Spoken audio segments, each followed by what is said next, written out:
বাবাই তুমি কি খাচ্ছ? চকোবিন খাচ্ছি। হ্যাঁ, চকোবিন খাচ্ছি। চকোবিন খাচ্ছ? হ্যাঁ। আসো চকোবিন দিয়ে তোমাকে একটা সুন্দর জিনিস দেখাই।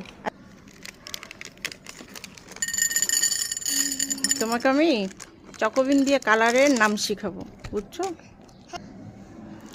এটা হচ্ছে রেড কালার, এটা ইয়েলো কালার, এটা কি কালার? ইলু কালার। হ্যাঁ, আমরা খাচ্ছি না। এটা গ্রিন কালার। আমরা খাচ্ছি এটা কি না। কালার? Green colour. হ্যাঁ, হ্যাঁ। এটা ব্লু কালার। Blue colour. হ্যাঁ, এটা অরেঞ্জ কালার। Orange colour. আমরা কিছু হ্যাঁ, এটা পিঙ্ক কালার। Pink colour. বন্ধুরা, তোমার আমার মতো তখন খেতে খেতে রোগের নাম শিখতে পারো। ধন্যবাদ। ধন্যবাদ।